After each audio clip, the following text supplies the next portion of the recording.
All right. Hey, Anastasia. Hey, Cam. David, thanks for joining us on the space. All right, Jenny, can you hear me okay on the space too? All right, awesome. Yes, I can. Excellent. All right. Well, first and foremost, thank you, Mama, for joining us today. I know you're also jet lagged. Hopefully, you had enough coffee to power you through today's space and live stream as well. But now we want to really, thank you for being on here today. I was going to ask the folks that are starting to join in the space to please like, repost, comment below so we can get more people in here as well. And I like to always start these out with a quick introduction about what these spaces are all about, just in case there's anybody here for the first time, whether live or listening to the recording later. And then after that, Jenny will introduce our guests, and we kind of go into interview style questions from there. And then at the end, we love to be able to bring up other people to join us, ask a question, or just kind of vibe with us as well. So first and foremost, so this is a space that I started almost 2 years ago. I had seen a lot of other spaces where people just got like a very short period of time to talk about themselves and try and like show their art. And I really wanted to have something where we could go deeper than that and really get to know a lot more about the artists behind the art, right? Really understand more about who they are, their origin story, their passions, and what really inspires their creativity. And so what we like to do here is do the in-depth interviews to really, again, go deeper and learn more about the artist. And hopefully in that process, bring greater awareness to artists, make new connections, and more importantly, also inspire people that may have a creative passion to start a journey of their own. It's a very inclusive space, so we welcome artists of all nationalities, of all backgrounds, of all different artistic styles, from seasoned professionals to emerging talents. We really try to bring a diverse slate of voices from the Web3 community and ultimately celebrate how art and creativity bring us all together. So with that said, I'm going to turn it over to my co-host, Jenny, to introduce our awesome guest for today. Yay, so excited. Mumbot is an artist, toy, and world builder widely known and collected in and outside of the Web3 space. She is also the founder of the Ghost Club, as well as a public speaker and storyteller. Her contributions and impact in this space are massive, and we are honored to have her on the space and live stream today. Welcome, Mumbot. Wow, thank you so much for having me and that awesome intro. And really appreciate what you're doing with hosting these. This is really awesome. It is our pleasure. We really love to do this. Love to be able to spotlight people that maybe are lesser known. Also bring on legends like yourself and learn from you. Get to even know you even better as well. So thank you so much for being here with us today. So really appreciate it. You guys are very sweet. So where I wanted to start out, Mumbot, is so I actually I listened into in preparation for this. Listened to some of your previous interviews. You did one with Gary Vee a couple years ago, and in there you did mention that you've been doodling since childhood. Very very early on in your life. That you had a lot of exposure to art even early on, and even citing a memory from when you were a toddler and seeing a forest painting from your great grandpa hanging above the TV. So, right, a lot of inspiration from a lot of places early on, right? And art was always there. And I was curious, like, at what point in your life did you realize that, art was something that you really wanted to pursue as a career? And what helped solidify that decision for you to actually go ahead and do it? Well, I love that question. And thank you for, doing some research. I really appreciate that. It means a lot. I would say that some of the ways I saw it as maybe being not as a career, but I guess I kind of saw it as just like a lifestyle choice, which is probably, I didn't have the words to describe that as a child, but because it was just like baked into life, like art was just part of every day for us. And I think like, at the same time though, like, my sibling was interested in creative things and art, but because she was not maybe as strong of drafts person, which early on, I think that can throw some kids off because other kids or, your peers might appreciate certain skill sets or strengths. So you stop seeing yourself as what others consider an artist is. I Hmm. think you know, that, so there's like a mix of things for me that kind of made it make sense. Like I knew I was really shy. That's another thing. My sibling was not shy. Hmm. And so I started to learn early on, like this was another way I can communicate with others, like was through how, through my art, how I can connect with others, and also how I can express myself. So, it was not just like communicating through in a visual sense, but it was also like, I started to learn pretty early on, like it was also, what else? It was also a way I was like processing emotions and things I was going through, which I don't think I fully understood any of those things in my childhood. But when I started to realize that it really helped me in life, I think I just couldn't imagine life without that. And I was, I'm very grateful that others saw this as one of my strengths and that it could be like a path. But I think that, again, I had people in my family to look to who sort of paved a path as well. And, they weren't like necessarily doing it for a living, but they had done somewhat for a living. Like, so, maybe either in a design sense or, but also personal artwork being sold. Like I saw that as a young person. So I was like, oh, this could be a thing. But I realized also early on that like, there's a lot more to it, hope that answers the question. No, it definitely does. And it's cool that you mentioned that, like, you discovered early on that it also helped you with like communicating, processing emotions. And it's neat that you also had some of those examples, like with your family, to be able to see the possibility, right? That it was there. And I was curious then, like, at what point did you say, like, was there like a point where like you said, okay, I definitely am going to move forward with doing this, and like say, yes, this is what I'm going to do as a career, kind of thing, or not really, or is it kind of? Yeah. So early, Yeah. early on, I mean, early, I'm talking Yeah. like elementary school. Oh, I would wow. say I had gotten a few people who paid me for some like artwork. And then I remember Wow. I took that to the next level by like middle school. And I also had like a little bit of a chip on my shoulder because I would like enter contests and I'd always get like second place. So like Awesome. yeah, I was like, that was a not awesome because it drove me crazy, but yet was also a driving factor in my life. And I'd say like by high school, I was using it to pay for things, paying for clothes, paying for food, like actually doing like punk rock flyers, and I was able to get into shows for free because I was doing the posters or the flyers. I was doing my friends' mixtape covers, and then I get a free mixtape, obviously. So Nice. just different ways I could utilize these skills early on. Already, like it was understood, like this has value. I can do this. I can make a living doing this if I took it to another level. I remember I got a mural at a local vintage shop, and like I was able to, they not only gave me cash, but they also paid me in clothes. And it was awesome. That's so cool. Yeah. Wow, amazing. So it was really early. Yeah, very, very early that you were already able to not have success in contests, but also get money for it and perks and things like that. That's so cool. I kind of like had dream jobs, and I had like a list of them, but artist. I kind of had a feeling like, well, unless someone chops my hands off, I'm pretty sure I could use this. That's awesome. So I am a really big fan of your artistic style, and I love all the different type of things you make, both two-dimensional, digital, but also like physical sculptures, characters, all these really cool things. And I was kind of curious, like, how did your artistic style like evolve, from like the early days of doodling as a kid to maybe some of the things that you did through high school.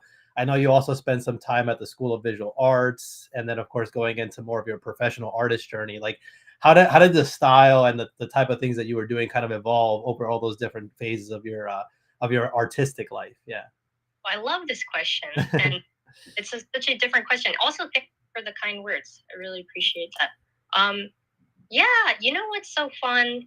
Like knowing that some things have never changed. So there's some things that have always inspired me, from music to pop culture to like fantasy, sci-fi fantasy, and nature, right? Like nature is probably the first, like very first thing. And so I would say, like, you know, when you're young or when you're starting out, let's say like you're old, let's say you're older and you're starting out, because I think everyone at any age could be starting out, you know. I think that you're going to take time exploring and experimenting styles to see which one you enjoy doing them. And there's also going to be times, like there's going to be times where you're exploring if it communicates what you want it to communicate. If you're pulling it off, right? So let's say, like for me, I was super inspired by like comics, anime, cartoons, you know, and then also at the same time I was really into like skateboarding and punk and like hip hop and like certain things. So I loved the aesthetics that come from these like subcultures at the time.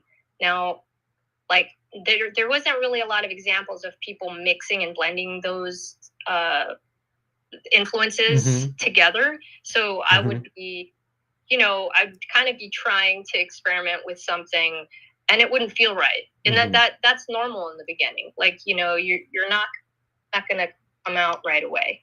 In fact, I remember like, you know, drawing very anime, trying to draw like a little more anime style in high school, for example, but it didn't feel right. So then I realized like, well, I also learned something about myself by trying that, by going through that phase. I learned something about myself. I learned I hate, literally with a capital H, I hate the restrictions that are required to fit a style that's kind of got like this, like, you know, I mean, it's like, if you're going to do that, you have to follow rules. And for me, you know, art is freedom. So it's like, oh no, I gotta, if I'm going to do something, it's gotta be my way. so that's, I figured that out early on, but also I would say it's always, you could tell I've always been drawn to drawing characters, character design, character development, character-based art. So I've really like enjoyed, you know, I think thanks to exploring different mediums my whole life, that being something that I did, I think it's helped me to also realize that like you can utilize different mediums to explore what you want to say, and then also find one thing in common to kind of still kind of get your style across. So like having that common thread. So I think that I've learned that pretty well, but that also took forever. I like, bet. yeah, like it wasn't for decades, I'd say. I mean, like I'm older than a lot of people think I am, and like it was the first, you know, the first era of my life. You know, you wouldn't necessarily say, oh, that's like my style, but that's taken a lot of time to develop. Wow, no, that's really cool, and thank you for sharing that. And it's cool to hear that there's still like, you know, common themes that still, you know, kind of, you know, persisted throughout that time. But then at the same time, there was a lot of that process of like discovery, and both, which I think is almost as important, right? It's figuring out also like what you're not drawn to, what doesn't fit or feel right for you, and what does, and, you know, kind of getting to this point where now you have like a way of creating that you love, right? And then a way to kind of be able to be cohesive and have like your own kind of like signature to it, despite what medium or even like kind of deviating a little bit from the central style. So no, that's really cool. Thank you for kind of walking us through that. It's really interesting. Thanks for the cool question. Yeah, and perhaps as a follow-up to that, I'd be curious if there were any particular animes in the past or even present, or any, perhaps in the general sense, illustrative type art, like cartoons and comics, that really maybe like inspired you, or like that you were like just wowed by? Oh, definitely. Huge inspiration. The classic Akira, in the West, Akira, Katsuhiro Otomo kind of blew my mind. And the manga, if you haven't read the manga, like you should totally just spend a whole weekend and like binge read it, because it's just panel for panel incredible. And then like it's just almost like it's like another medium from the film. I got to go see the exhibit while I was in Tokyo last week. Oh wow. And it was kind of awesome. I got to see like original cells and backgrounds in person. So like the color palettes of that, and the background design and the character design and the themes were so cool. Like, you know what I mean? What else? Probably would say A Ghost in the Shell, Matsumi Nishiro, and both the original animated film and the manga. And he did a lot of stuff that I liked too as well. But what else? I would say I'm gonna probably say like some earlier stuff, like maybe that I first got introduced to anime, like influenced me a bit, like maybe Robotech and Macross, and like just like I loved like the space and the robots, and what else? I'm trying to think. Oh, Battle Angel, the manga. Yukito Kishiro had a really cool style, super like expressive.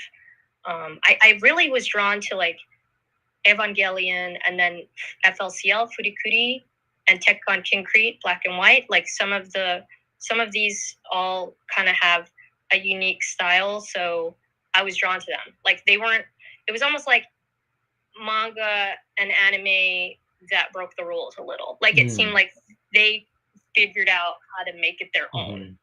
I loved that. So I've been drawn to that. I think there's probably more. I'm definitely missing some. No, I love that. And I thank you for the explanation, because it makes sense, because you said that you see artist freedom so that those people would resonate with you. That makes a lot of sense. And actually, my next question is, I have been following you for some time, and I also have seen you actually with a spray paint can in action. And I'm curious, like, how has street art influenced your style, if it has at all? Yeah, it definitely has influenced my style. If anything, it's like such an organic medium, and such a like it's in its own right. Obviously there's so many different types of graffiti and street art. There's people who specialize in different things, but I just love the idea of time as like part of the medium. That's also why I love live art. I think that, like I have a friend who really spends, hours to weeks on a painting. And when we both did a live painting together, he just talked about how much he disliked live painting, because you're basically just doing like a half finished version of what should be a finished painting. And I explained, like, if it's not good, it's not that I didn't critique him like that. I basically said to change his mindset. I was like, I recommend changing your mindset, because if you look at it like, hey, this is a chance, this is an opportunity for me to challenge myself to create a new medium, which is for live painting. It's for time-based live painting. So I'm going to be using different brushes, different paints, different techniques. I'm going to have to come up with my go-to things that I have in my pocket that will be utilized in a live paint setting, where, maybe you only have 1 hour to complete this thing. So, maybe limited color palettes, specific ways that you could use a big space, how to cover big space in a shorter period of time. And I do think that having some street art background helps with that, and understanding. I have to, I have to do this thing real quick because I don't want to get caught. And you want it to look good. So when you see it the next day, it looks cool, right? So I also just love things that are fleeting. I think that's another thing. Like I love the idea that something is just part of it is that moment. It's the moment it's created. It's the process, and it's the fact that it will become weathered. I love that it's like part of the environment. I love that. I think working with like the street as your canvas and like the rust and things like that, I just love that. So I don't know if that answered your question. Yeah, no, it does. And what I was thinking about is that also with street art, it's like common for it to get covered up. And so it's almost like you have to learn to not have that attachment, which I think would help you then execute like a live painting better, because it's not about like necessarily the like long lasting legacy of it, but more so like the moment, that experience in that moment. Yeah. Dude, here, check this out. Sorry, I just called you dude. That's okay. I call everybody dude and bro. Oh, good. For me. I can't help it sometimes. It just slips out. But yeah, like, what are we even doing here? Like, if you can't enjoy the time while you're doing it, then why are you doing it? Honestly, like, I want to enjoy it. And actually, let me add one more thing. I will even say, I think that there's another thing to be said about learning to draw without a reference, without a sketch, somewhat freehand, like freestyling. So like, that's another thing that's, I would say is a little more like, I mean, I'm sure there's people who that's like a part of their thing. I know there is. There's people like that's their thing, but like, that's not always my thing. I don't always do that. But there are, like in lives, like a live painting scenario, I purposely leave room for freestyling because I enjoy like experiencing it coming to life with the audience. Like that's part of the fun for me. So why would I like, here, check this out. I noticed that like in one of my recent live painting sessions, like there were 4 or 5 other artists who also live painted. Not one person did that. Not one person left room to freestyle. Everyone like did a paint by number almost. Like they sketched out what they did. They had color fill after that, and then they had outlining, line work. And that's fine if that's what you're confident in. I get it. Like that's what you feel like, okay, I can have an aesthetically pleasing result, and that's the goal. But for me, it's part of the fun and enjoyment of live painting. I don't want to live paint. What happened? Everyone got muted. Oh, did I get muted? Yeah, but now you're back. I don't know why that happened. That's so weird. Oh, weird.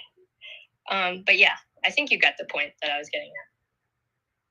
Yeah, that was making me think of kind of like a jazz performance, right? Where you could either go and perform like a song and you go exactly by the how it's written and perfectly, versus leaving that room for like improvisation, for just feeling what comes to you in the moment, right? And experimenting, and maybe you mess up a few notes, but it's okay. You can cover it up and make up for it, so I think that's so cool. And it was also making me think of another guest that we had on this month, Creatress, who does these really cool like VR, AR live performances, and she was telling us a lot about how much she enjoys that aspect of it, because she feeds off of like the energy of the people that are there, right? So there's a lot of like aspect of this, just kind of like intuitively coming and feeling out like the vibe, the people, the energy in the room, and then that kind of becomes a part of the creative process and the creation itself, right? So yeah, I think that is so cool.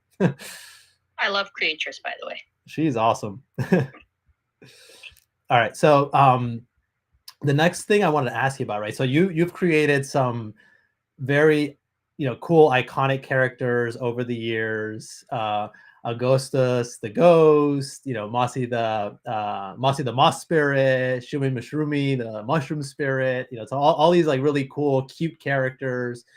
I'd love it if you could like walk us through like your process for like developing a character and building out their lore, and kind of like help us like understand like how you got about creating the characters, and even figuring out which ones you want to stick with versus maybe ones you say no, it doesn't feel right. But I'd love to know a little bit more about that.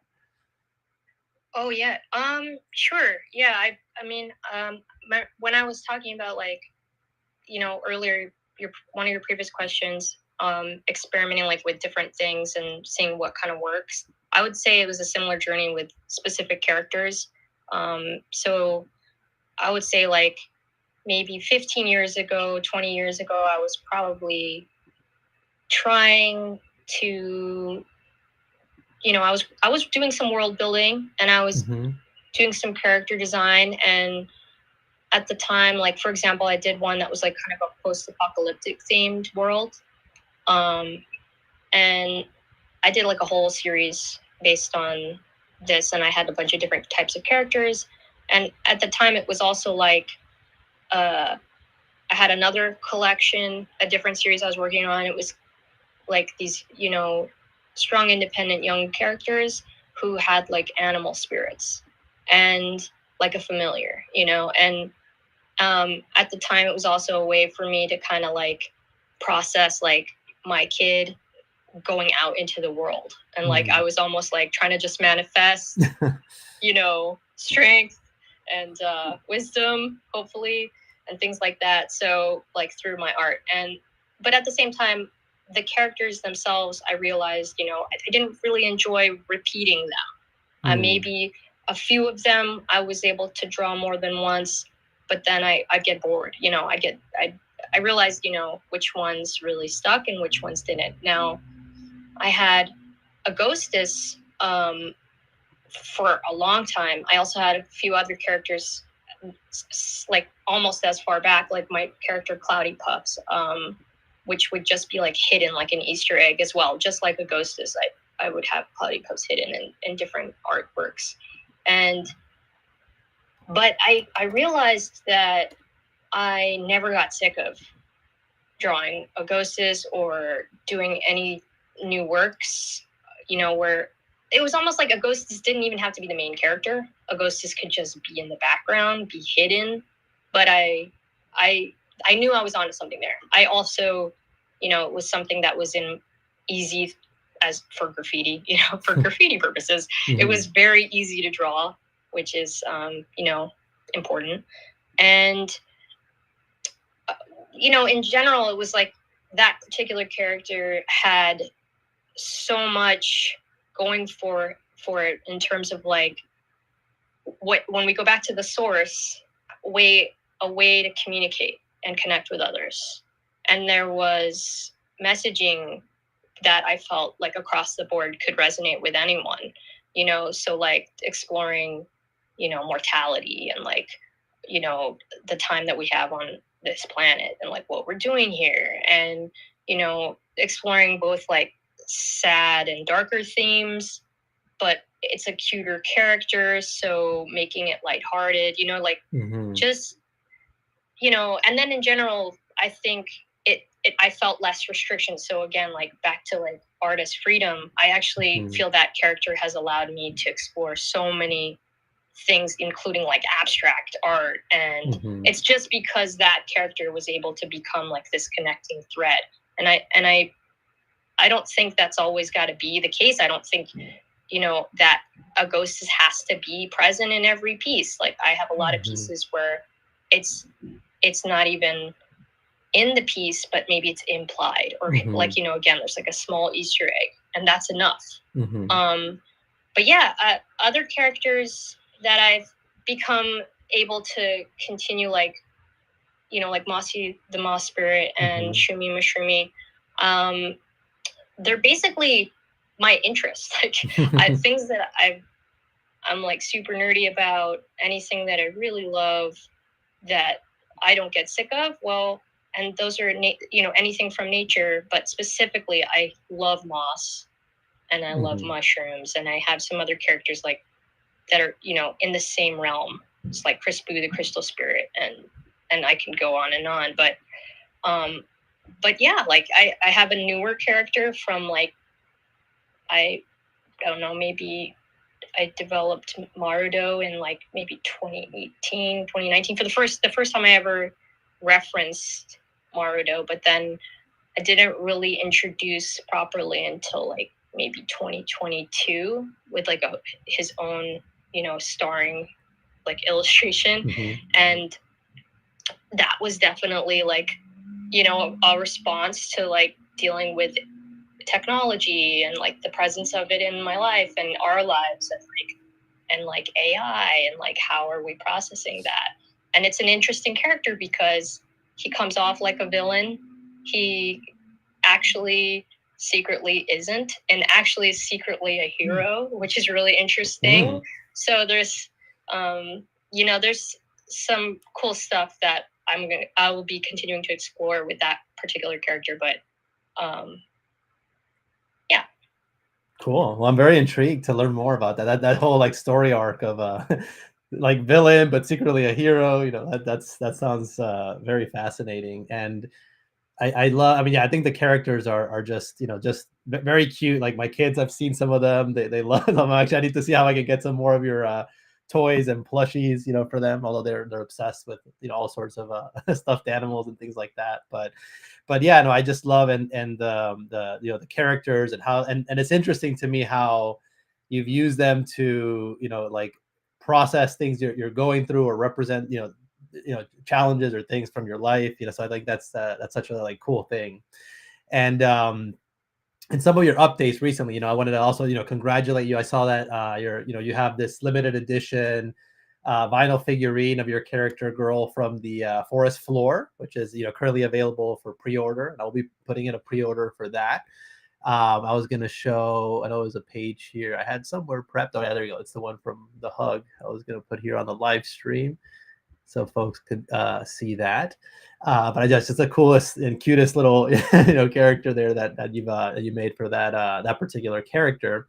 And one thing I found interesting about this one, and actually it was something that I picked up from your the interview with Gary Vee, was that you had mentioned there that this character, which is half human, half nature nymph, that in many ways that character reflects you, right? That there's a lot of like parallels between the character and yourself. And I was curious if you could tell us a little bit more about this particular character and delve deeper into how her like personality and journey mirror your own as well. Wow. Yeah, that it gets kind of deep if I'm going to be honest. You go as deep as you want to. It's okay. Okay. No pressure. Yeah. Yeah. It's okay. It's tough because it's like, yeah, this is kind of crazy, but like it reflects a little bit my relationship with my dad. Me and my dad were separated. I was maybe like 6 years old, and then I maybe saw him twice, and I saw him for my 9th birthday. I got like my first Nintendo, and I got a Bart Simpson doll. So this is like these are peak, like what's the word, like core memories. Core memories. What I was thinking about. Yeah. And these two things definitely affected my life, but I didn't see him again for like 9 years, something like that. And so like, when I was developing the lore and everything behind this character, part of it is that Augustus is like her long lost like great grandfather. It's like an ancestor. And so like, ideally, this isn't something that is revealed right away, but that would be in the storyline. It's revealed, and like and they don't know it. They don't know it. So he Augustus has been like on a journey through time and has not had anything anchoring him. He's just been wandering and kind of lost, just lost. Yeah. Been a part of a lot of interesting adventures along the way, but yeah, hundreds of years until finding her. And it's because she ends up in this magical forest, and they're linked and they don't know why, but he becomes almost like a guardian to her. And meanwhile, she's raised in this magical forest. She was given like the spirit of this one of the main fairies of the forest. So that's why she was like almost dead. She was a baby. That's why she has like that nose. And she is half fairy now because of that. So like they fused and became, now that's what she is. But as she grows older, she's also become a little bit of like more of a guardian to the other forest creatures and forest spirits, and has the ability to kind of walk between like their world and also the human world, since she's half human. So, but yeah, there's like, there's like a lot of, me referring to kind of being raised somewhat by my friends, being raised by like my friends and their families throughout my youth, so like that's kind of represented. It's a symbol. It's symbolizing like you don't sometimes family isn't like who you were born connected to. It sometimes can be the other people in your life and friends. So yeah, so there's definitely some major parallels, and I even have incorporated like family members and friends' personalities into some of the characters' personalities, because of course you have to pull sometimes from what you know, and what you think other people will also like relate to, and I've definitely done that a bunch. Yeah. Wow. Yeah. No, it's really cool to know that. And I was curious, and like, do you still have a relationship now with your dad or not, or is that We do. It's been like a roller coaster. I've mentioned this as many times that like I was a young mom, so being a young mom, and he's super traditional Chinese, but well, he's actually Taiwanese, and so there was some pretty big major bumps in the road, but we've stayed in touch, which is good. And I make sure I see every time I go to the West Coast, because he lives in the West Coast, I go visit him.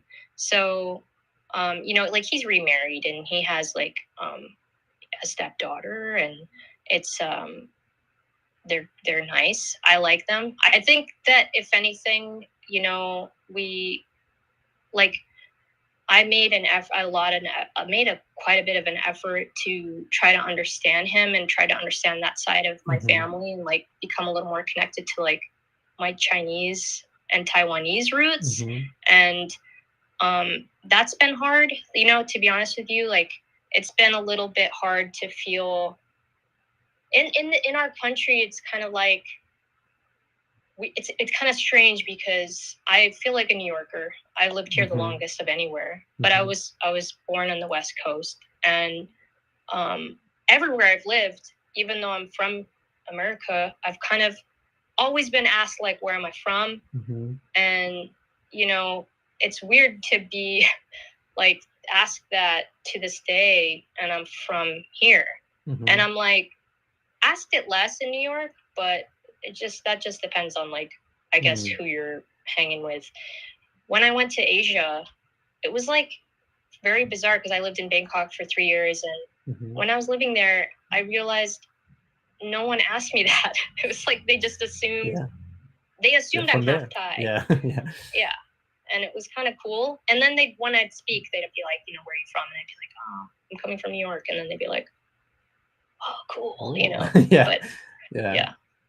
Wow. No, thank you for sharing that with us. And I was also just interested in the story there with and I can relate to some of the things you were talking about too, because I have a very complicated life story myself. But my dad wasn't in the picture for like many years, and I also hadn't seen him for like many years. And at one point, when you were talking about like getting a certain gift or whatever, I actually have a very like distinct memory of him like coming after I hadn't seen him for like 7 years or something like that, and just kind of like giving me a gift and kind of expecting like, okay, everything's kind of good now, I'm here visiting type of thing. But I'm like, yeah, you're not really part of my life, I don't really know who you are. And then for like a longest time I didn't really have like a relationship, and didn't really keep in touch. But then I had a girlfriend at the time who had actually lost her dad to cancer, and was like, hey, if your dad's still alive, like, why don't you try like reaching out and get to learn about him, like, okay, yeah, he made mistakes in the past and wasn't there. And so I kind of changed my perspective, and then like decided to actually like reach out and pursue a relationship with him. And And then we ended up, you know, kind of establishing that, which was nice. And, you know, I got to know a little bit more about him and try to kind of just better understand, I guess, you know, certain things that happened and like, you know, why he wasn't around and all that stuff. And then unfortunately, actually, I ended up losing my dad, and he was actually, terrible kind of thing where he was like murdered and all this stuff, you know. But Oh so my it's, goodness. yeah, so I'm it so was, it was sorry. it was crazy, you know. But I was actually very grateful that at least I had like that period of time where I did make that connection, right? And I reestablished that relationship, you know. So despite whatever had happened in Yeah. the past, you know, and it was kind of an important lesson in, you know, forgiveness and valuing those things, you know. So yeah, so I just, yeah, so as you were talking about like the story and, you know, not having the parent there and all that, yeah, just, you know, it brought back like certain memories and things, you know, from my own life. I know Jenny's also had some crazy things as well in her life that we've kind of connected on as well. Yeah, But yeah, for so sure. yeah. I'm glad you. I mean, thank you for sharing that. I know it takes a lot of vulnerability to share that kind of stuff, and like, you know, also for being open to me sharing some of that as well. I think that we all have our things that we're dealing with, but sometimes sharing stuff like that, it just kind of affirms that, like, because I said it's been a little bit of a rocky road. Like, I am doing a lot to just at least keep that connection.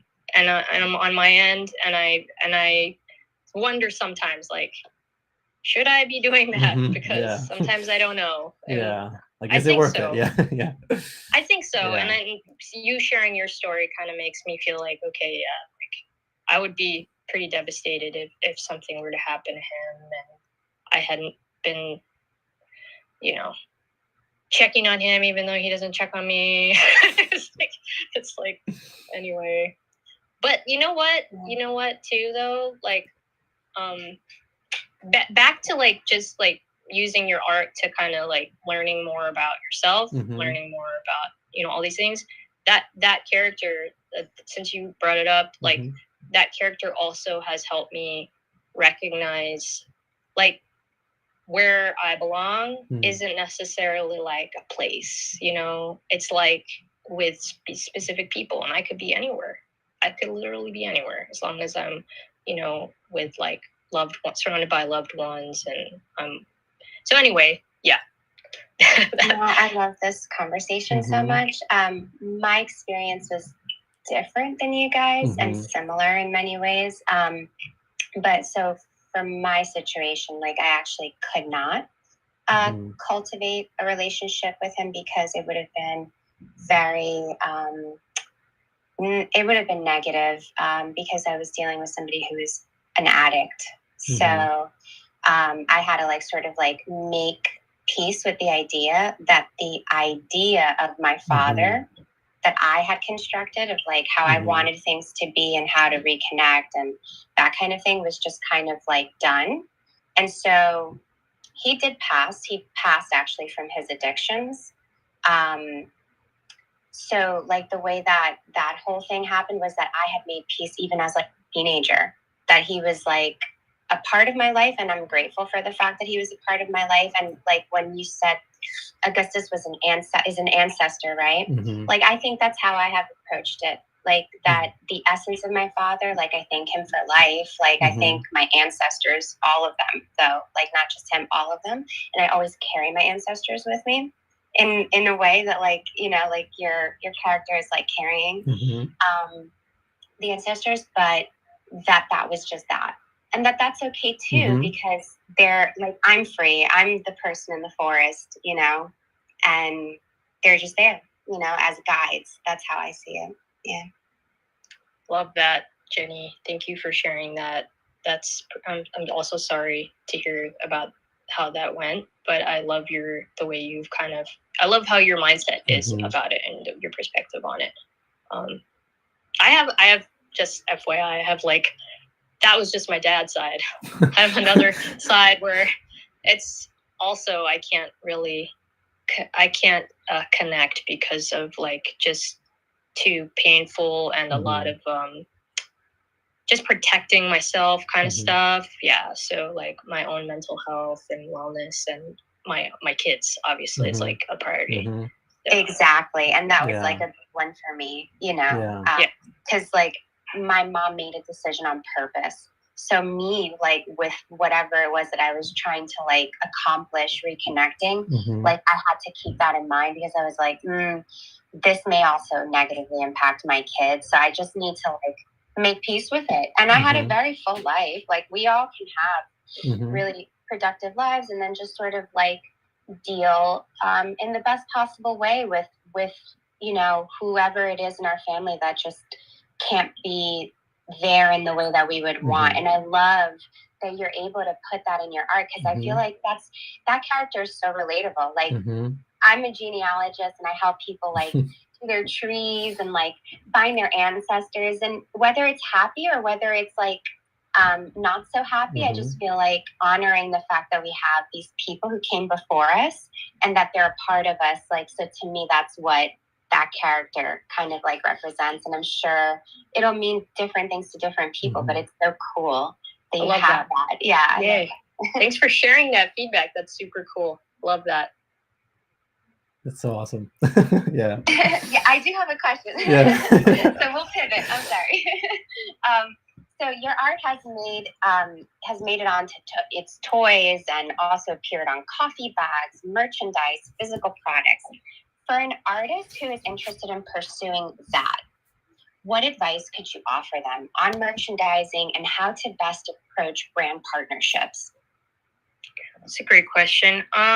You know, I do think that it helps to kind of know what you love and where you want to see yourself. So if you're just like kind of thinking like anything and anywhere and anything, I don't know if I'm the best person to answer that with, because like some people are that way. They don't care where their stuff is.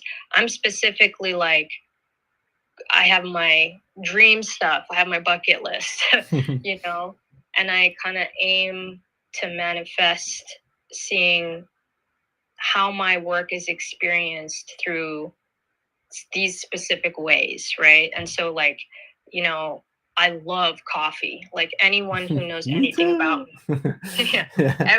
Yeah, so that's like essential. It's a part of the ritual every day.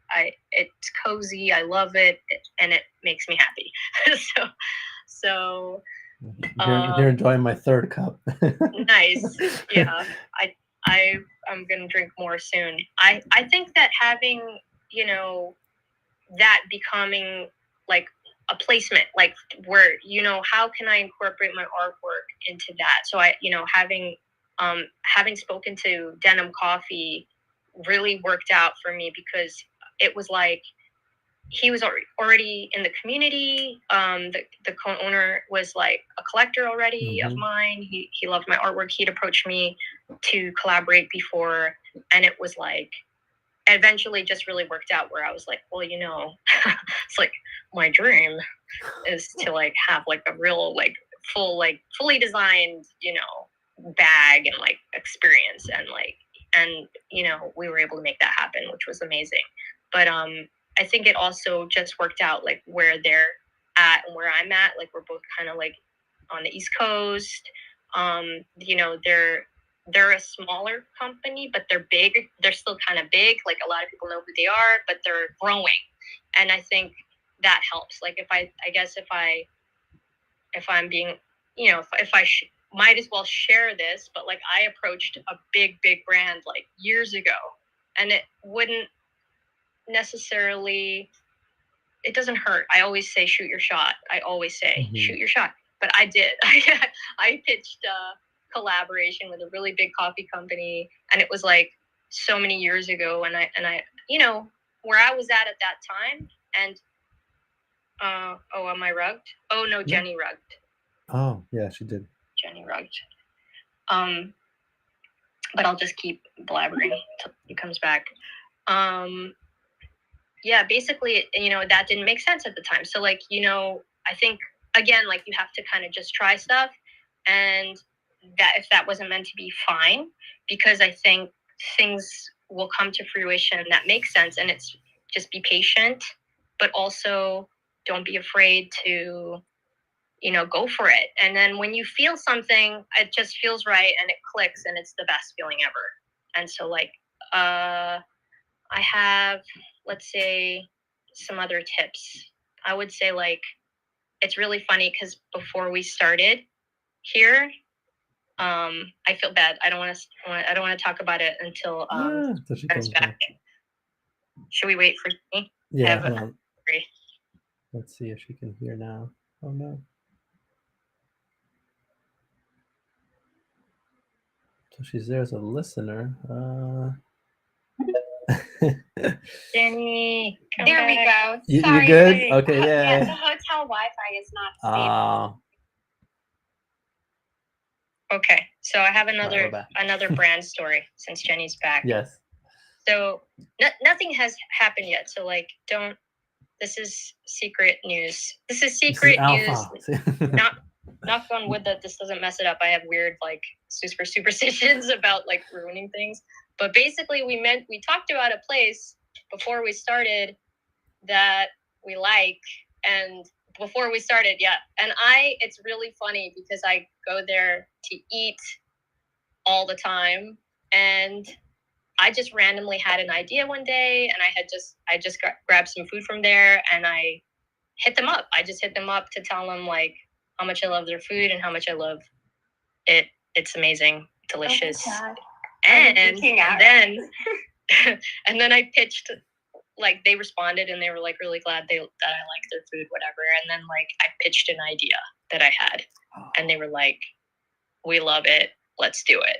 So no way, that's so cool. Yeah. So you never know. You know what I mean? You never know. Sometimes it's that simple, and sometimes, and sometimes it has to be like you have a solid idea. Like you have to have a really good idea first before you just randomly, like you can actually say like how much you love a brand that you want to work with, and you could connect to them on that level and like just let them know why you love them so much.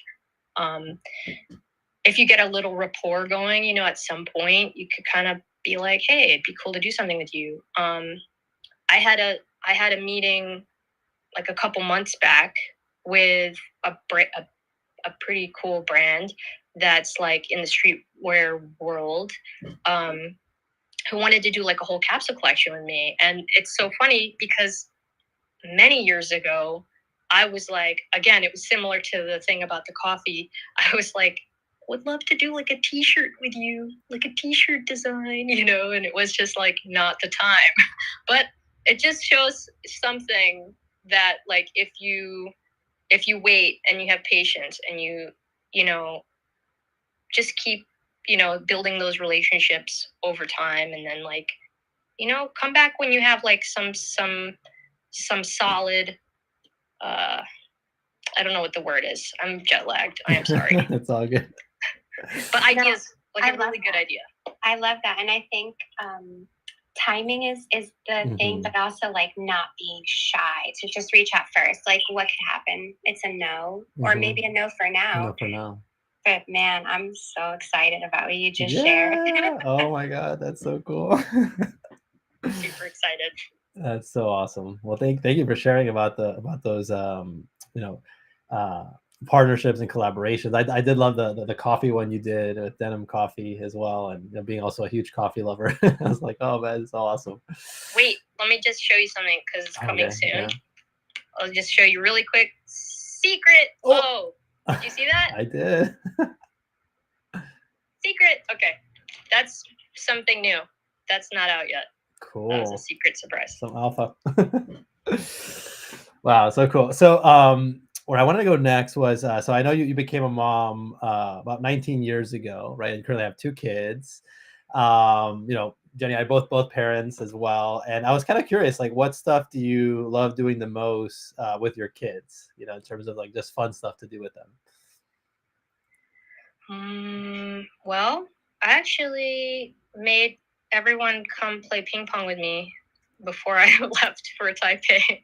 So that was something really fun. I would say I'm going to try to make them do that with me more often now. That's like my thing. I could, as simple as going for walks, but also going camping. That's something that we all really love to do as a family. Even Oh, Even what's a sometimes good spot you've gone camping? I actually literally just took my kids on their very first camping trip oh, like nice. 2 weekends ago. We went over by like Hershey Park in Pennsylvania. Oh, cool. The weather was Yeah, awesome. Like it was cool. They like nice. loved it. They wanted us to like stay longer, and we're like, no, we gotta Oh, head back, you know. But we um, actually stayed at this really nice cabin in the Poconos before, mm, and I could send you a link. It yes, was yeah, super nice on a lake. There were little boats.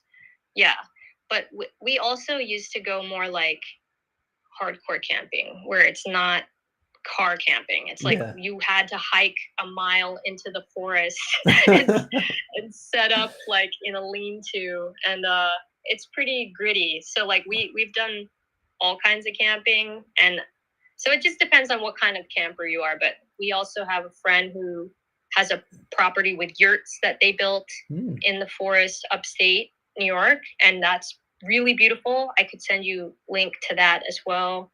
A little bit, but it's like in between, like the pitch your own tent style mhm. and glamping, I guess. So Okay, no, that's cool. Yeah, definitely. I'll welcome some of those. And, like we did do the full, like the tent. You know, we were camping in like set up the tent. Everybody had their like sleeping bags and everything like that. But it wasn't a place where you still had access to like a bathroom and a place to like plug in. So it was like not full like mile hike into the woods type thing, but kind of a good like starting point, to kind of get the feet wet into camping. So that's really cool. And what other type of stuff? So aside from ping pong and camping? ping pong, camping, bowling. No. My kids do not like bowling, and I'm going to change that eventually. What else? Art is like big. We always, that was always a main thing that everyone could get down with. We just, that was important to me. I pretty much had art supplies on me at all times, so it was one of the nice, easy go-to things. So even though my son wouldn't really consider himself an artist, my daughter does, but my son is like really talented. He could like, Really? yeah, super talented. He could draw very well. He's like he picked up a spray can and like was able to paint like this quickly. Like he was very good, and he picked it up really quick. Yeah. What else? What else do we like to do together? I mean, it's tough because video games is like a core thing in our family, but I'm so busy that I don't really get to play. So that's kind of a bummer because it's like literally how me and my husband met. I was playing Really? a video game. What Yeah, game? I was actually playing Miss Pac-Man at No way. At Oh, I arcade love or it. something, and then like he just came yeah, by. That is and so he came cool. by and he was cute. I saw him. I was like, okay, he's cute. And he happened to be with a mutual friend of ours. And then, long story short, I was getting annoyed because I was killing it. I was like doing better than I've ever done. I was only, pretty far in the game, and then he like kept talking to me, and I died.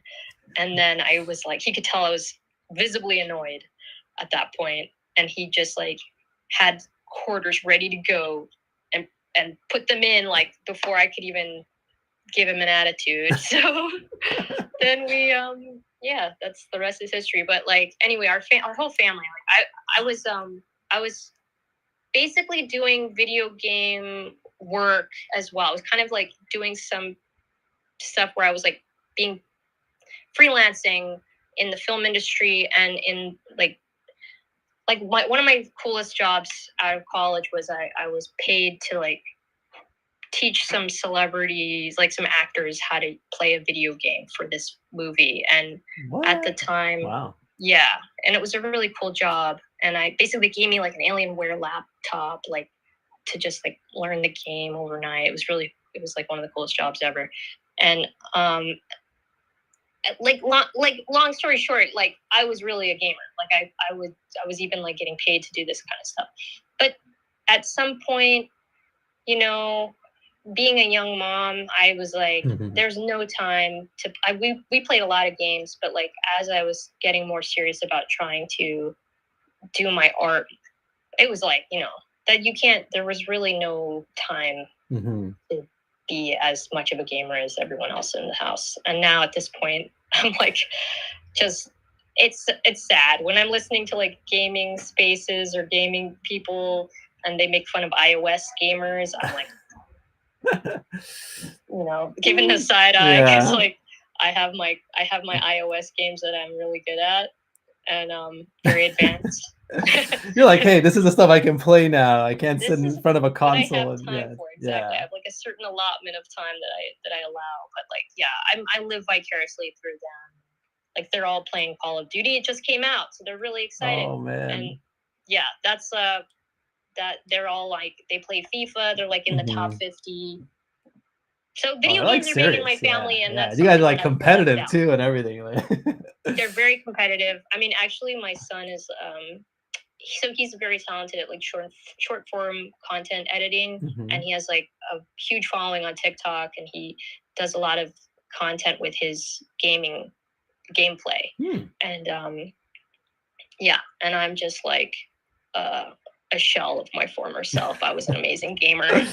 I was also very competitive. And I would like crush people at Street Fighter. And oh man, Mumbot. So one of these days I'm gonna come by and we're gonna play some video games. Heck yeah! You know what I was really good at? I was ruthless with it. Counter-Strike. Oh, nice! Yeah. Wow. Pretty cool. And also, I'm still wicked with Mario Kart. Like those kids have no shot. Oh, nice. Okay. Dude, Mario Kart's hard. Mario Kart can get very technical, actually. Yeah. If you don't have the right car and the right wheels and all the things, and getting the drifting right, like making sure you get it right, you time them right, you hold it long enough, you get the extra like the purple boost, like it can get like real serious. Yeah. I love it. We're all no, it's so funny. Like I'm smiling here too because like I grew up I was like hardcore into video games growing up.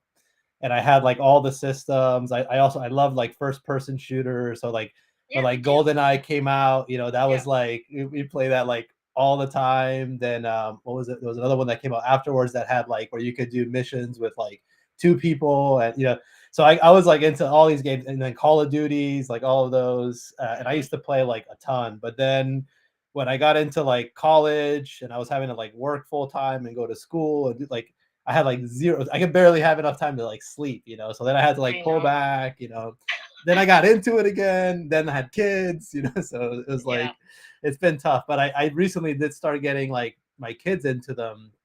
And Jenny was talking about Mario Kart, so I actually got like my son into Mario Kart, and then he was like got obsessed at it. He was playing like every day, and getting like really good. And then he was like playing against some of his like buddies, and he was like kindergarten, I think, when he first started, and he was like kicking their butts, in Mario Kart. It's amazing. It was so cool. So, but yeah, so that's awesome. Yeah, so one of these days, yeah.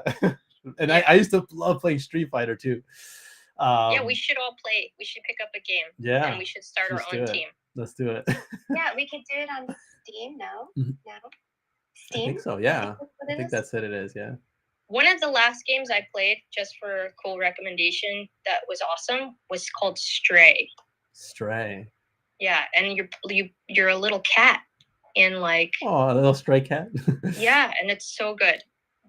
It's one of the last games that I actually spent a little time to actually play. Like, I forced myself to not work and just play. Yeah. Oh, that's so cool. So, and play is so important. I feel like we need to like connect to our inner child in order to make art, or a lot of times, or most of the time. So yeah, we should definitely do that. We should, yeah. I'm interested. And speaking about like clubs and like forming stuff, my next question actually was about the Ghost Club, and I've been curious about this for some time. And one of those things, like I don't know why I don't like ask or like look into it, but so this is like my shot at like understanding it better. When did you create the Ghost Club? Can you share with us what the collective is, and how can people who are interested join if they wanted to? Yeah, thanks for asking. So actually it's a great segue because fun fact, we have a Ghost Club Minecraft server, and it's a good segue. Because actually, if you ever have time, you should check out, we have a Ghost Club member named Demon Drawn, and he's a super talented artist, but he also is, he's a big gamer as well. And he built out this epic, you could see it on YouTube now, I think. He built out this epic art gallery of all like specific like Ghost Club members' art, and even the theme of the rooms that all the art is in is like it reflects each artist. But anyway, Wow. yeah, so we started Ghost Club sort of, you know, it was very organic. Me and my husband both have, you know, we've been doing different things to support artists for many years. I mean, I was hosting workshops for like live painting, live drawing from life, and sketchbook. I had like a sketchbook class I used to do. We would curate shows. We had art shows and different things like that back in like New York and in Bangkok. And actually, when the pandemic was going on, I was using Clubhouse. It's like another audio chat app. And at the time, as soon as I joined, I really didn't know anyone except like I knew like 3 people on there. But the first thing I did as soon as it allowed me, I made a couple of clubs. And one of the clubs was I called Mumbot World based on like, you know, whatever I had going on for Mumbot World. And then I made a ghost club. And my intentions were to connect with artists and uplift artists from around the world. And so, you know, that's simple. It was that simple. It wasn't that deep. And you know, I realized as the more I used this app, I started to get pretty good at like hosting and co-hosting like drop rooms and kind of helping people with their art drops, you know, or their drop parties or their what else would we do? Just like, you know, spotlights, artist spotlights. Mm-hmm. And I did one that was really super big, and it was like I was pretty nervous. To me, big at the time was like I think at the most we had around 200 people in there, and it was like one of the first times I'd host like a real legit one where we made like a flyer and I hired a translator, and I basically the goal was to put more of a spotlight on some of the Thai artists. I was still living in Thailand at up until like a couple months before this, and so I was hearing just how difficult it was at the time there because of the pandemic, and it was just getting worse. And so I just was like, I got to do something, like, and I felt very like passionate about, you know, just making it the best space to bring focus onto like these different artists. And we paid, my co-host was from NFT Catcher podcast. They chipped in with me, helped co-host with me, and chipped in on like the cost of a translator. And we even brought in like some of our friends who are kind of like Thai celebrities, like to kind of help bring awareness to the space. And it was awesome. It was huge. It was like super, even to this day, sometimes those artists like, you know, will message me and be like, remember that time we did that space? And I think I just started rambling just now because I can't really remember where this was going, but no, this is great. It's like the origins of the Ghost Club, how it came to be. And, right. Yeah. Yes. Thank you. Yes. So I had also started my own Discord around that same time. So this was like around July 2021. I had been on Discord for a few months, learning how to use it, and I finally started my own. And then my husband, I was like, you got to learn Discord more too. And I was like, you got to see like, and I had a lot of artists in the community, but I only had like a kind of a channel that was more about like sharing. Anyone who could share their work, but we had so many artists and creative people in the server that I would feel kind of bad. Like it didn't feel good. In Mumbot World, it's more about like, you know, having a place to collect all the stuff I'm doing, like my toy drops, my digital art, my stuff I have going on, my updates, but also connecting with my community and like other stuff like that too. But it's like, yeah, it kind of, we needed more. We needed other ways. I wanted to have other ways to support all of these other artists too. So we started a server for Ghost Club as well. And at that time, we had so many plans. Like we had so many plans already, but the server kind of really helped because just to start with, people were still very digital, right? Everything was still very virtual at that time. So it was pretty key to just have a place to like teach people certain tools. Like people didn't know how to use Twitter. Like people were used to maybe Instagram and Facebook, but there were a lot of artists at the time who were like, they were looking for ways to find other, how to use different tools and interested in Web3. And, you know, there were so many factors that like there weren't a lot of cohesive places to find it that were like approachable. And then also coming from creator to creator, right?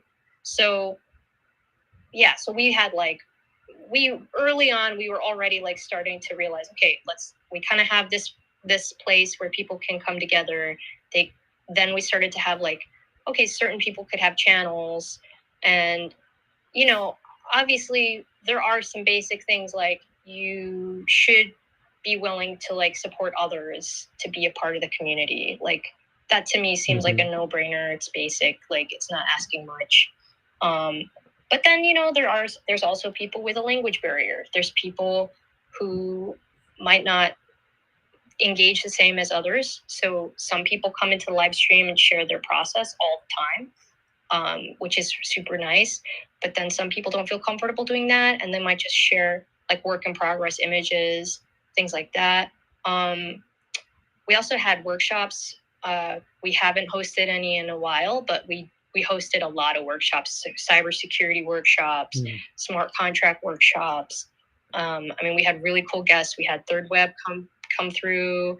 We've had Hug come through. We've had like a lot of really cool events. We hosted multiple events at all kinds of different places. Like we did, you know, everything from collaborating with Creepy Club to do a big exhibit with them, to creating zines. Like we've actually published zines. We partnered with Creator and published a zine that was AR activated and came with all these really cool things, which was part of like one of my VCon activations.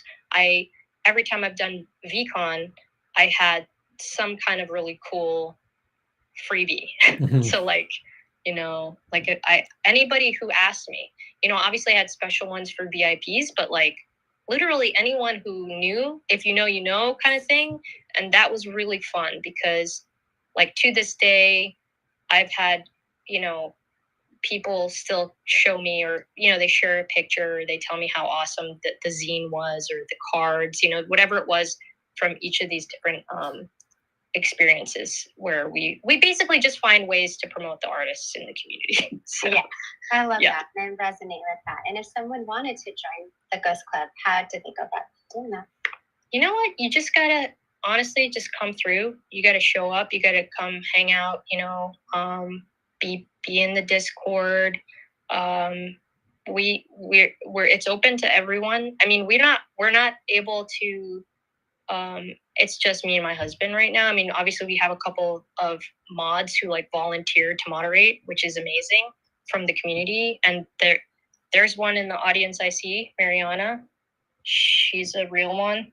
She's been like there since the beginning. I don't know if she can hear me, but she's amazing. She's also a super talented artist and animator and educator.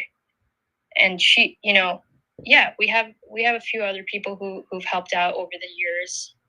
But, you know, in the meantime, yeah, just like you're welcome to come hang out, share your work. If you want to do some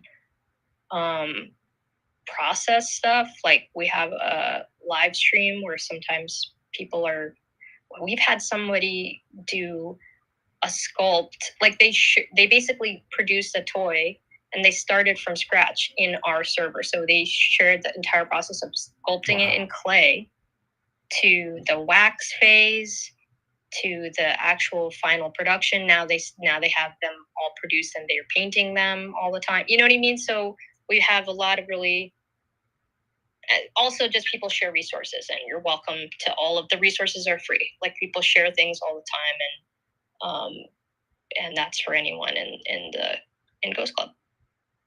Dope. Thank you so much for that. I feel like a lot of people, and even just like listening today, who listen to the recording can benefit from that. Community resources and also feedback, but from a creator to creator standpoint, I think that's awesome. So thank you, Mumbot. Yeah, it's really cool. And actually, I before the interview, I actually went in and went through the process of like going to the Discord and joining. It was very like straightforward, and I thought it was cool that you guys also like welcomed not only just creators or artists, but also like collectors and developers as well. So because I think there's also a lot of cool opportunity for you know um, getting feedback or input from developers as well, and like to learn more on the coding side and what could be possible, and also you guys have such an awesome community, like so many amazing artists, including some that we've had on here, like like Pop Wonder and who else did I say, Brian Norris there, and I mean Alamo, like so many awesome amazing artists. Vincent Ghost, I think I connected to his art through you maybe like 2 years ago, because I saw him submitting a lot to like contests and stuff like that, and then I was like, wow, his art is dope. This is cool.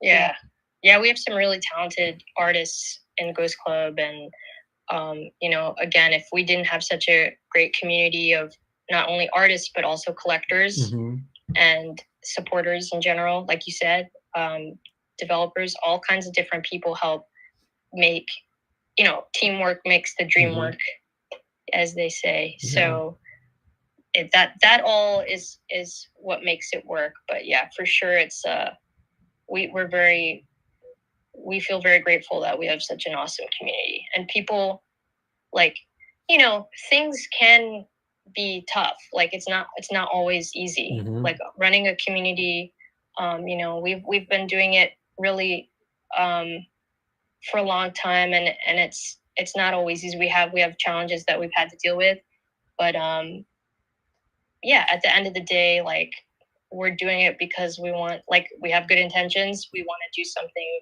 that feels good, that we're also passionate about. Like I'm very passionate about, I care about artists, and I really care about changing certain narratives about being an artist in this world.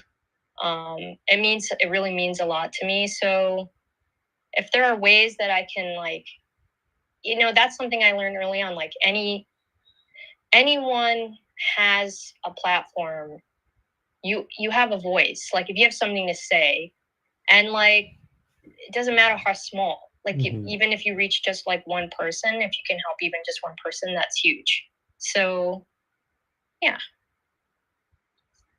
Yeah, no, I love that. And it's also something I'm very passionate about as well, because when you're talking about like a bit of your origin and all that, like you mentioned having, being able to have seen like the possibility, right? Like of being able to make things happen as a creator, right? And things like that. And myself, and I know many other people I've encountered in the space, and even outside of Web3, haven't had that same experience, right? As a matter of fact, it's been always kind of like this image of like art is not valued, right? And or being an artist, or that the starving artist kind of phrase that like, oh, you can't really make a living with this. It's more of a something for a hobby, stuff like that. And one thing that's been really amazing, just from connecting with so many people here in the space and all that, is just seeing that people doing it, right? And people like valuing art, seeing art getting collected, and seeing people that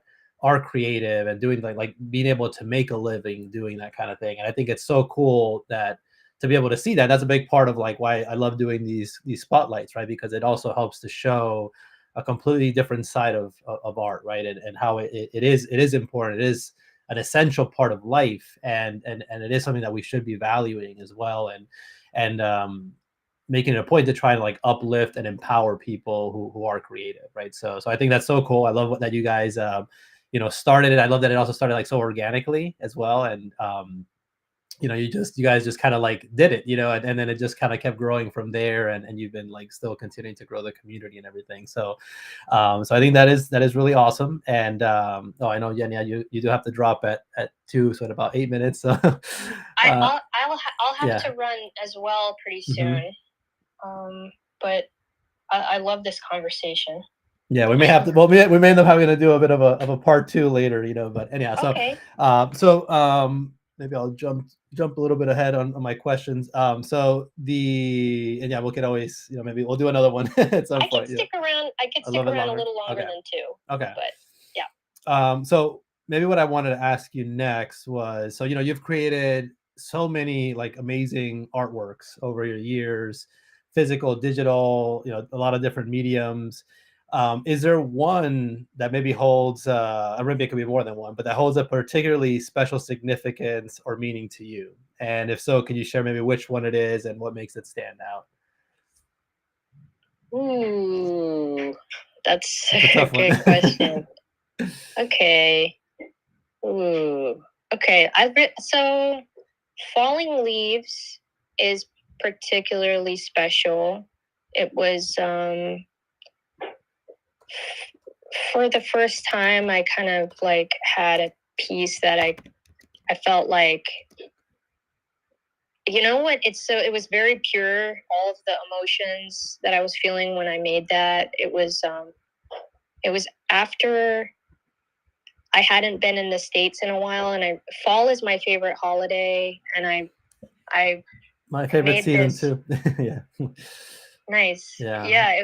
I made it really with just the intention of just like, oh my gosh, I wanted to really showcase how much I love fall. So I guess that's what that it's more than that. There's more going on than that, but that's, that was part of it. And also this piece ended up having like kind of a cool journey. It was featured on the national television, on the Coinbase commercials that premiered during the Winter Olympics, I believe, that year. So it was like, played on like NBC and USA and like all these it was really cool because I would have like people tell me, oh, I saw your art on TV. And that was kind of crazy at the time.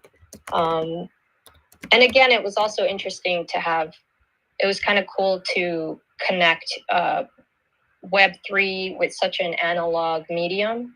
And I think that's been a really important, I think it's been really important as something I've done from early on, is to just like not be afraid to explore all different mediums, because actually, if you guys, I don't know if anyone else remembers, but early on, like people kind of thought like, an NFT has to be a specific thing. There was just sort of like people who kept like trying to limit themselves and like put themselves in a box. And I remember being like, it could be anything, and I love that it gives digital art a platform to shine, and so much more, right? There's so much more you can do. But then also I love that it can literally be anything, and it could be a pencil drawing, which is what this is.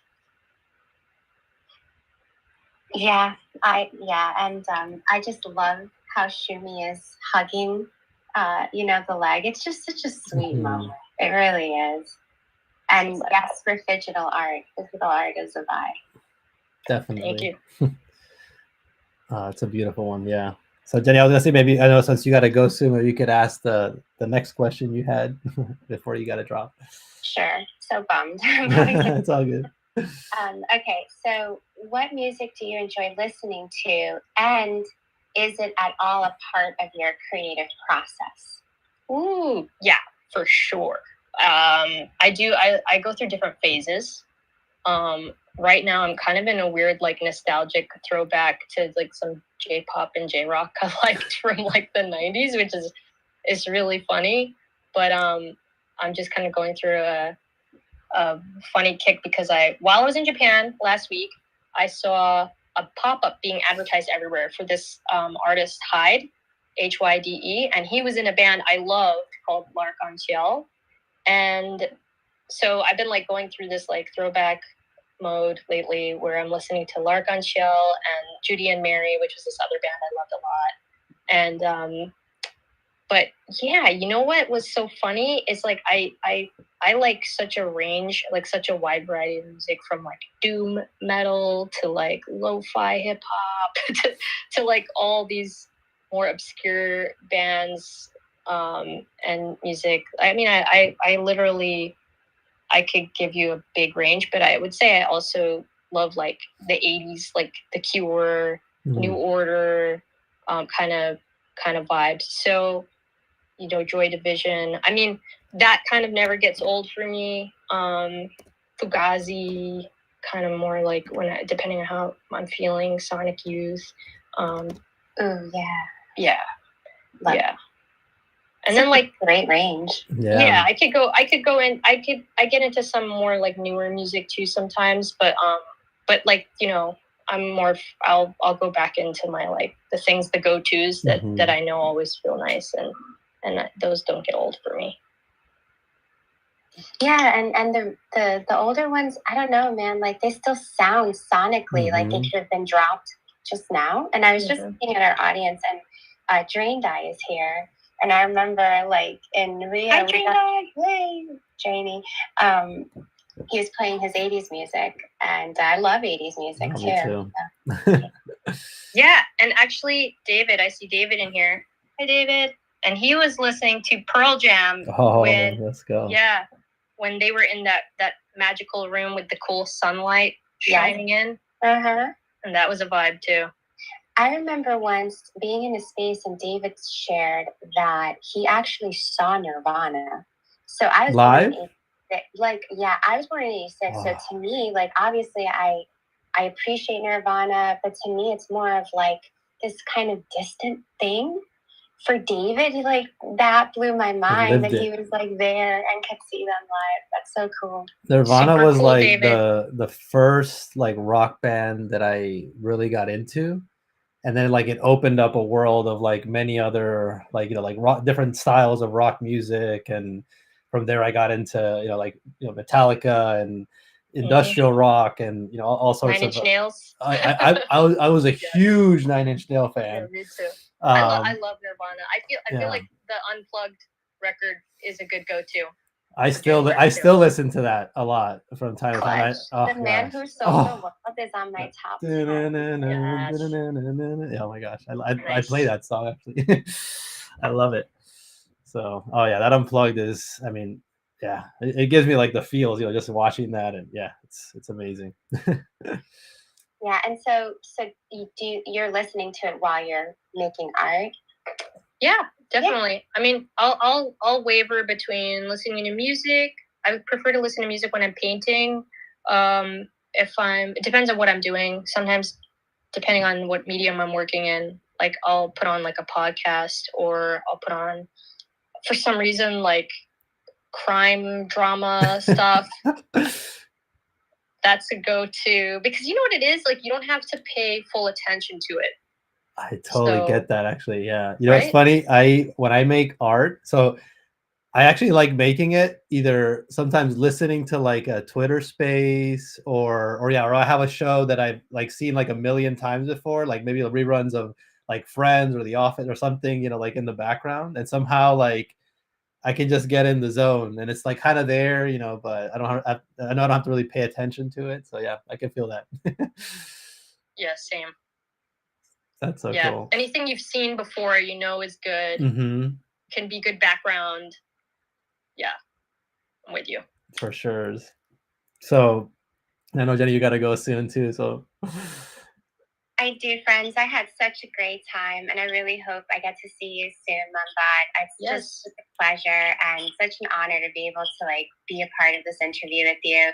Giancarlo like puts these things on Spotify and YouTube, and I just really believe that this is going to be like evergreen and something like in the future we're all going to be able to look back at like specific period in time. So it's like super cool to be able to be in your presence. You're the best. Thank you so much. All right. Bye, Jenny. Bye, Jenny.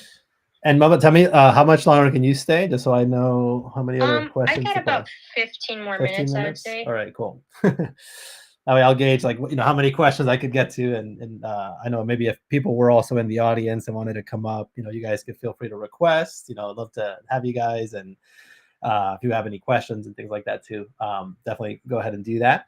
But yeah, so next one I was going to ask you was this is one we usually ask most of our guests, and it's always very interesting to hear their answers. It's a little bit of a tough one, but so what are your top 3 favorite movies of all time? Ooh, top 3 favorite movies of all time. Shoot, that's hard because I have It is so hard. many.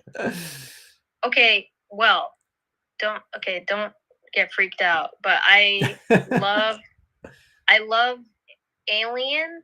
Mm. As I guess I'm in like also in Halloween mode right now. So, but I also love Prometheus. Like I could watch that a lot. Like I could watch it like a million times. I just love the art of it, the aesthetics. I love the whole movie. I love the characters. What else? Shoot, Lord of the Rings. We've had a lot of people actually be huge fans of Lord of the Rings and actually mention as one of their top ones. So Big Lebowski, maybe. Oh, really? Okay. The dude. So, I don't know. I don't know if I'm gonna put that on my top because I have a lot of favorites. These are the ones that are popping in my head right now. I'm just going with the top. The Goonies. Oh, the Goonies. I love that movie. Oh man, I have a lot of favorites. So, Pulp Fiction. Classic, also, yeah. Yeah. Train Spotting was great. Oh man, I haven't seen that in a long time. Actually, that was a really good one. Yeah, I just I don't know. I have so many that like to pick one or to pick 3 is just seems impossible. I have a lot of favorites, and it kind of goes in like what genre are we talking? Yeah, you know what I mean? Like it gets to like a that sci-fi or a comedy or yeah. Oh, comedy. I love The Wedding Singer. Oh, that's good. Yeah. What else? Yeah, good Adam Sandler. Yeah. Yeah, I could probably give you more, but I've got like weird ones, like Chungking Express. I love Wong Kar-wai, and like I love the cinematography of those films. I have not seen those actually, so I'm looking at that. Yeah, check out Chungking Express. Check out Fallen Angels. They were really special. There's also I'm trying to think of some other ones that are kind of off the main, radar of people. I guess I really like I don't know. I'm in a weird kick right now because I'm in like all like scary movie land. I just made my husband watch Suspiria the remake. And I have not seen that. It's pretty crazy. Oh yeah. It gets pretty crazy. It's really good, but it gets don't watch it around your kids. It's funny. So my wife, I grew up. I loved like scary movies as a kid, and I probably got exposed to some of them like way earlier than I should have. Like I was like 6, 7 years old watching like It and The Exorcist. Yes, me too. Oh my god, it messed me up. Yeah. And my wife can't even see like even if like the trailers come up, then she has like trouble sleeping, so she does not. Same as my husband. Oh really? That's the same. Oh yeah. If he hears the music, he's like, yes. Hell no. Like I can't, like don't show me that, kind of thing. But my kids are actually all really wanna they want to like actually watch like some of the scary stuff, and so I'm like, all right, I gotta kind of decide like what's good enough for you guys to watch that's not gonna be like too scary. But I did recently start but growing up I used to love Goosebumps books, like the R.L. Stein ones. And so I started reading some of those to like my kids, and they've gotten like super hooked on them to the point where like we're reading them at night, like before bedtime, and they're like, another chapter, please, So I love that. Yeah, but that's so cool. I'm gonna write some. Yeah, I wrote some of these down, some of the lesser known ones, because I'm always interested when people have favorites that I haven't seen or heard of before. So, gonna check that out. I can't wait to hear what you think. It's super cool, like the style, like stylistically, it's really cool stuff. Sweet.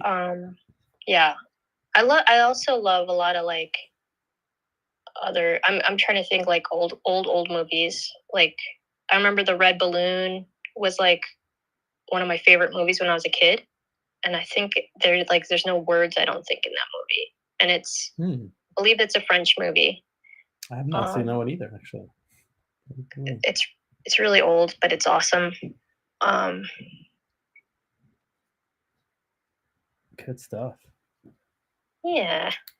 Sweet. All right. So, other thing I was going to ask you about too was, so what else, maybe outside of, art and supporting artists and Web3, what other things are you really passionate about?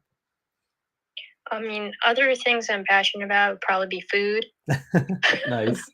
Food and coffee. Food, movies, coffee. What else? I mean, I'm a big geek, so pretty much anything that I end up geeking out. I'm a collector as well, actually. So um, I think that's helpful too. By the way, as an artist, I think it's helpful to also be a collector. So I've always been a collector. So like I think that it helps to kind of know what you like and have that. I'm actually like I'm really passionate. I love animals and I love like the earth, you know? I mean, I know that sounds really like hippie, but like one of my go-to things is to share nature content on my Instagram stories Really? Okay. frequently. So That's like cool. I like want that going in my feed. If I have nothing to if I don't feel like sharing anything for myself, my main thing that I'm constantly sharing are just like super cool nature content, like some whales, some owls, some random bugs that like look really cool that live in like forests that do crazy stuff. I just feel like there's so much amazing stuff going on and mystery, and like we as humans, you know, need to like kind of, I don't know, like we're like we can be selfish creatures, and I think one thing that helps to get like some perspective, you know, just to kind of zoom out, is to just like pay attention to the actual microcosmos around us, and sometimes it's not right in front of our face because we live in a suburb. We've like created these like places where we live that are not, you know, we're not as grounded with nature anymore. So like we have to get that. We have to get exposed to it some other way. Yeah, I feel you on that. Yeah. I definitely feel like that pull to wanna, occasionally like escape the, just like the city and like, just and just really be able to spend time like connecting in nature and just like, trees breathing like the fresh air and it just kind of puts things back in like perspective as well, sometimes. And that was one of the things that was like so cool when we went like out to Pennsylvania and did the camping and all that with the family. Is we got to like spend some time just really surrounding us with nature, getting more like disconnected from the devices and everything, and just kind of like doing a lot of stuff outside. And so I think it's important, to also do that, especially if you're like in a big city and you don't get to do that as often. I think it is cool to do that as well. Yeah, absolutely. And I love that you're sort of exposing your kids to how important it is, to valuing it. And like, what's cool is when you're young, you're just like in the now. You're just enjoying Yes. the moments. Yeah. Right? You're very like present. Present. Yeah. And so like when you're older and you have more perspective, you know, maybe you forget to enjoy the now and the moments as they're happening.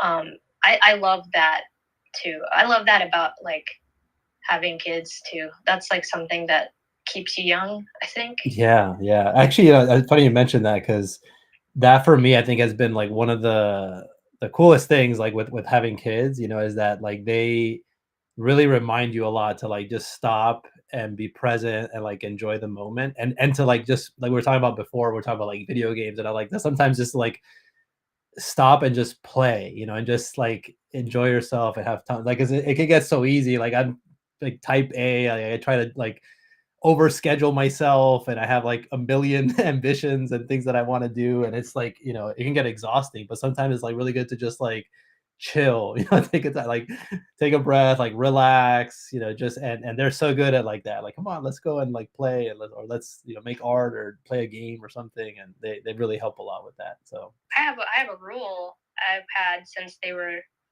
both my kids were little, mhm. which was actually it was taught to me by a friend of mine who he had a kid real young Mhm. too, and he basically explained to this. He had a couple tips, but this was one of the best tips anyone ever gave me, and it was just like when your kid comes up to you and they just want to show you something, Mhm. you know, 9 times out of 10, obviously 10 out of 10, don't beat yourself up. You can't always Yeah. indulge them right away, immediately. Like that's not realistic, or it's not always fair to you, to be honest. Mhm. But 9 times out of 10, if possible, just stop what you're doing Mhm. and let them tell you, because they just want to talk to you for like 30 Mhm. seconds usually. Yeah.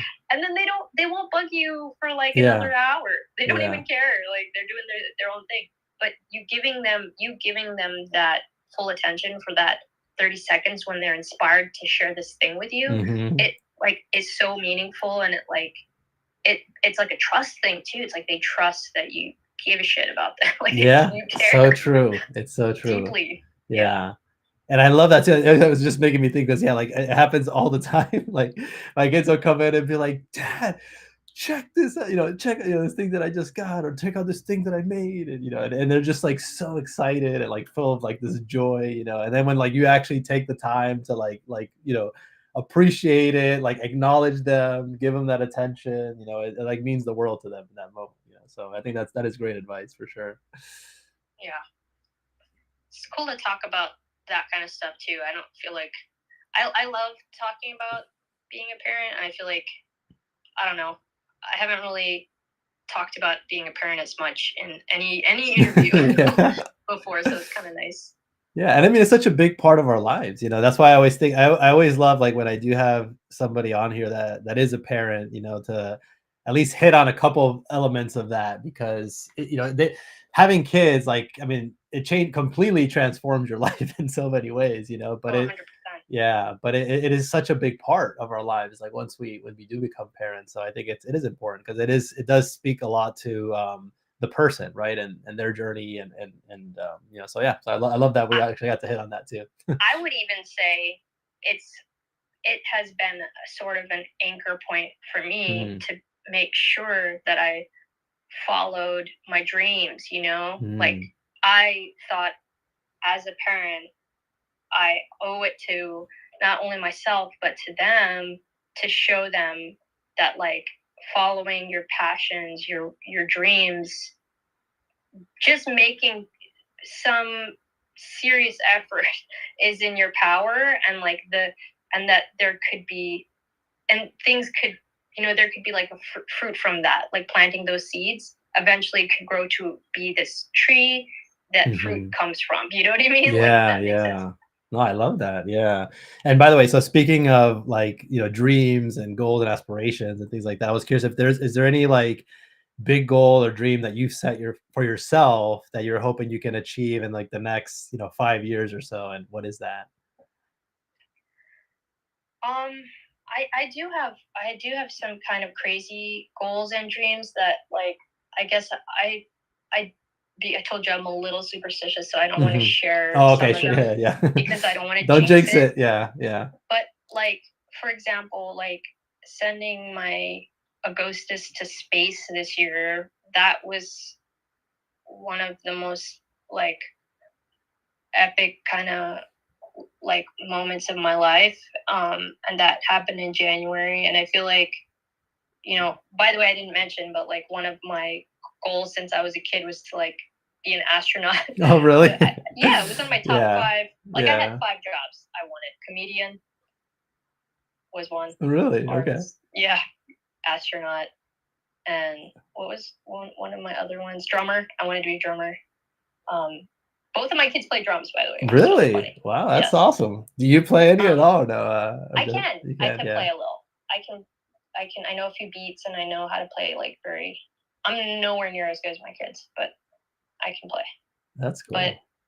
but anyway, yeah. In terms of like goals, it's more so about finally achieving some things that have been kind of like I've had a few goals for some years now that I would really love to see them come to fruition, and to have the opportunity to really showcase fully like the full experience of Mumbot World.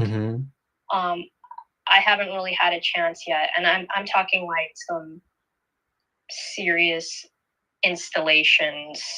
Like I've always wanted to do like a tour, like an installation. I could totally picture, as like you're talking, like I'm actually visualizing this whole thing, but like almost kind of like a theme park type thing where you could like walk in and like see the characters, and like, you know, everything's kind of like in, you know, filling the space, you know. But yeah, that would be so freaking cool. Yeah. Here's my thing. I actually made a contact, like someone approached me who does that. Like they know how to build out everything. It's more of like I would need funding, and that's something I'm not good at. Like I don't necessarily know how to do that. So, you know, I would need to maybe team up with someone who knows how to do that, and then find, you know, other people to be on my team, like in terms of like production. Yeah. But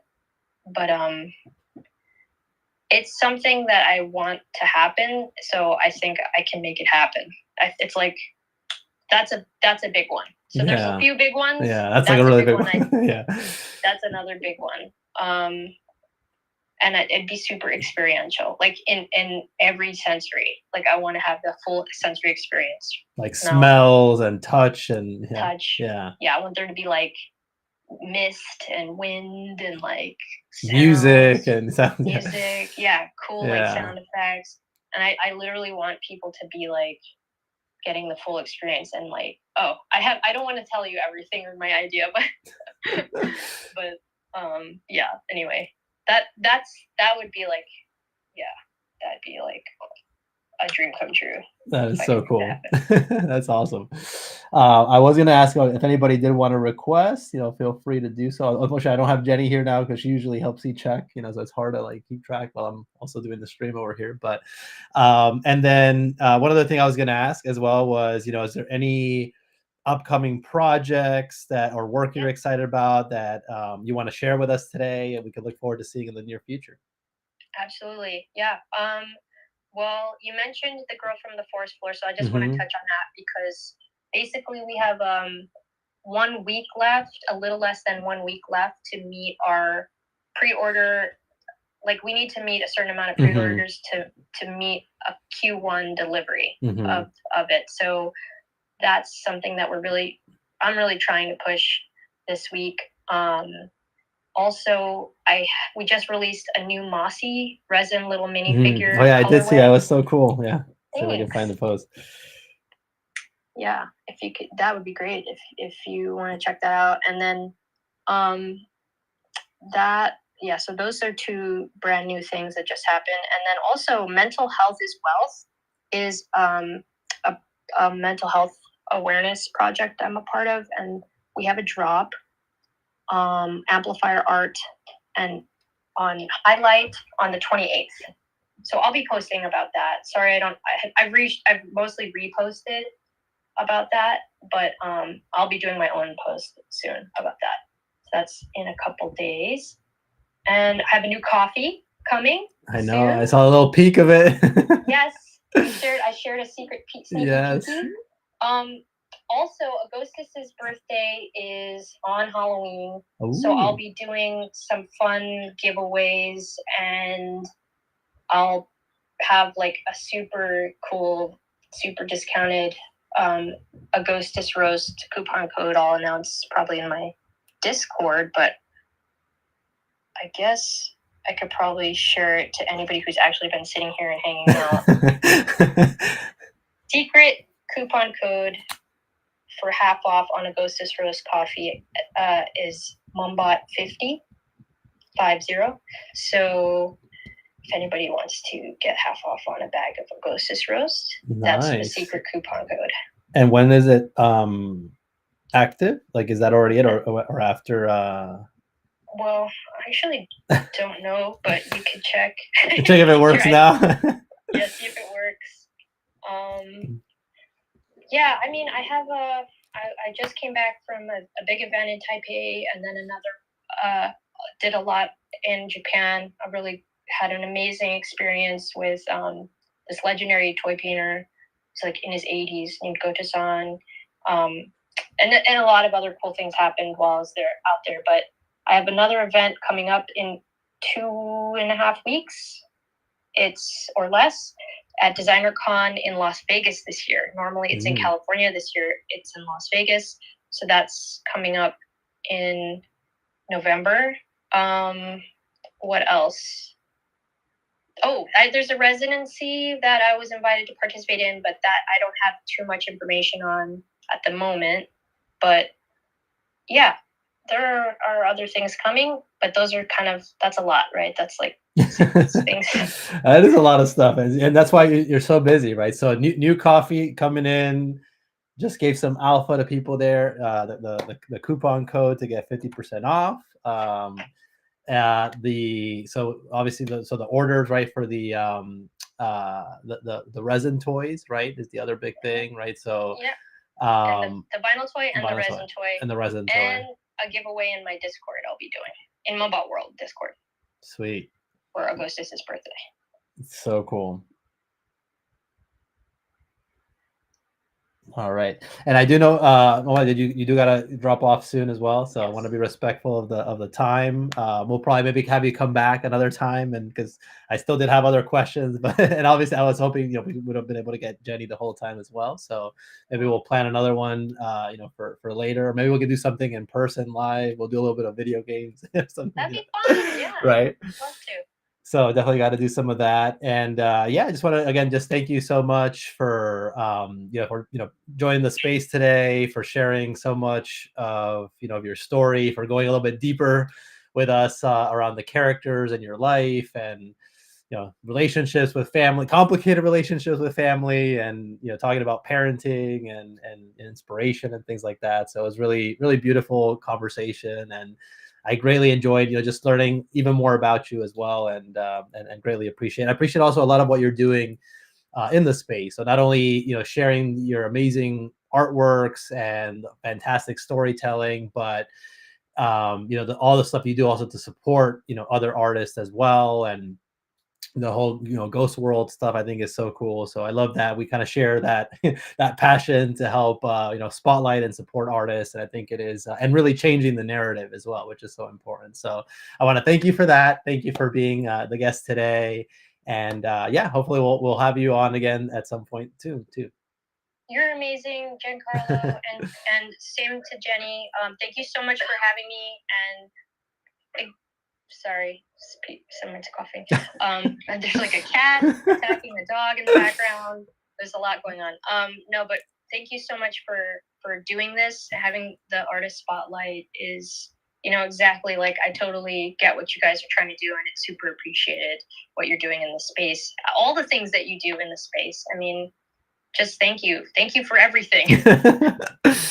Oh, my pleasure. And Jenny and I both love doing this, and and it's just something that we're very passionate about. So thank you. All right. Well, awesome. with that said, I'm going to wrap up the space. Thank you also to everybody that joined the space, people that joined the live stream. I see we have like about 120 also on the video stream.